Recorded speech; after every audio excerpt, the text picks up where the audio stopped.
ಎಲ್ಲರಿಗೂ ನಮಸ್ಕಾರ ಸ್ನೇಹಿತರೆ, welcome back to my channel. ಇವತ್ತು ನಾನು ಮಾಡಿ ತೋರಿಸ್ತಾ ಇರೋ ರೆಸಿಪಿ ತೊಂಡೆಕಾಯಿ ಫ್ರೈ ಸ್ನೇಹಿತರೆ. ಇದು ಮಾಡೋದಂತೂ ಬಹಳ ಸುಲಭನೇ, ತಿನ್ನೋದಕ್ಕಂತೂ ತುಂಬ ಚೆನ್ನಾಗಿರುತ್ತೆ ಸ್ನೇಹಿತರೆ. ಅನ್ನ ಸಾರದಲ್ಲಿ ಹಂಚ್ಕೊಂಡು ತಿನ್ನಲಿಕ್ಕೆ ಸೂಪರ್ ಆಗಿರುತ್ತೆ.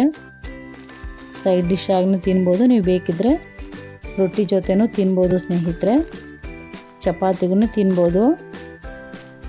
ಈಗ ಈ ತೊಂಡೆಕಾಯಿ ಫ್ರೈ ಯಾವ ಥರ ಮಾಡೋದು ನೋಡ್ಕೋಣ.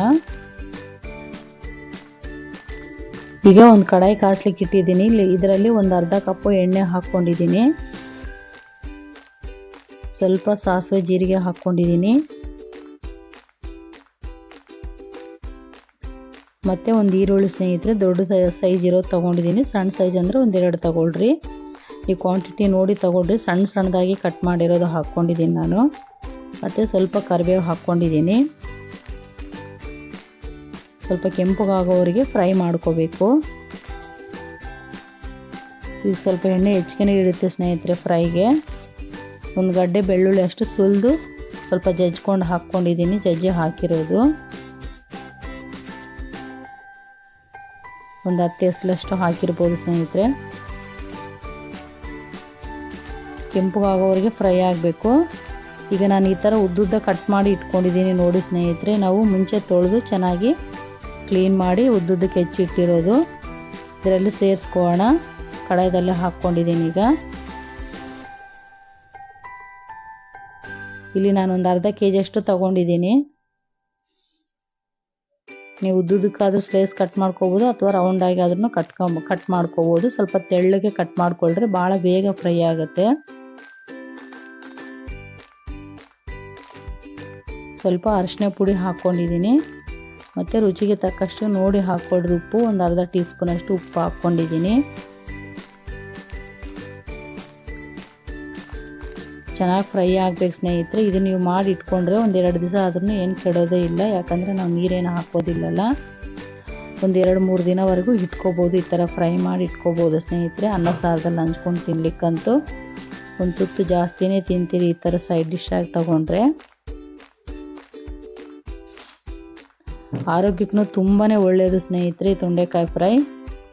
ಯಾಕಂದರೆ ನಾವು ಒಂಥರ ಗುಜ್ಜು ಥರ ಮಾಡಿಕೊಂಡ್ರೆ ಅಷ್ಟು ನಮಗೆ ಹೋಗೋದಿಲ್ಲ. ಈ ಥರ ಫ್ರೈ ಮಾಡ್ಕೊಂಡು ತಿಂದರೆ ಎಲ್ಲರೂ ಇಷ್ಟಪಟ್ಟು ತಿಂತಾರೆ ಸ್ನೇಹಿತರೆ. ಒಂದು 5 ನಿಮಿಷ ಸಣ್ಣ ಊರಿನಲ್ಲೇ ನಾನು ಪ್ಲೇಟ್ ಮುಚ್ಚಿಟ್ಕೊಂಡಿದ್ದೆ. ಈಗ ಓಪನ್ ಮಾಡಿ ನೋಡೋಣ.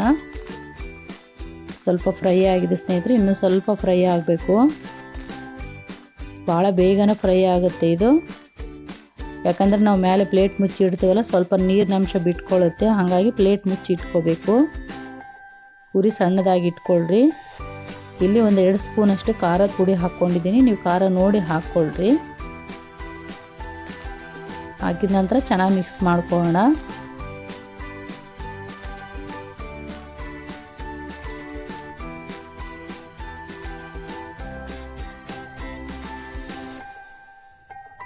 ಈಗ 1 ಸ್ಪೂನ್ ಗರಂ ಮಸಾಲ ಪೌಡರ್ ಹಾಕ್ಕೊಂಡಿದ್ದೀನಿ.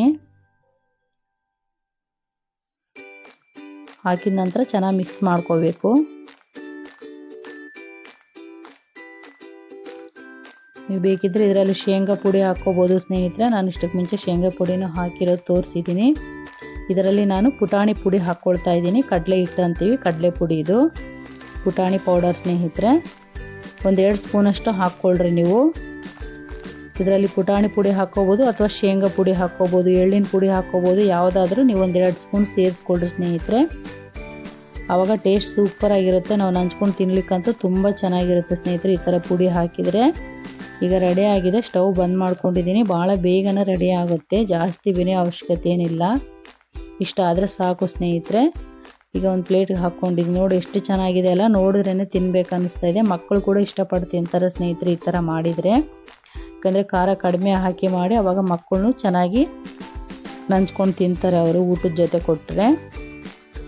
ನೋಡಿದ್ರಲ್ಲ ಯಾವ ಥರ ಮಾಡೋದಂತೇಳಿ. ನೋಡಿ ಸ್ನೇಹಿತರೆ, ನಿಮ್ಗೆಲ್ಲರಿಗೂ ಇಷ್ಟ ಆದರೆ ಲೈಕ್ ಮಾಡಿ ಸ್ನೇಹಿತರೆ. ಆದರೆ ನಿಮ್ಮ ಫ್ಯಾಮಿಲಿ ಫ್ರೆಂಡ್ಸಿಗೆ ಶೇರ್ ಮಾಡಿ ನಾನು ಮಾಡೋ ರೆಸಿಪಿ ಇಷ್ಟ ಆದರೆ.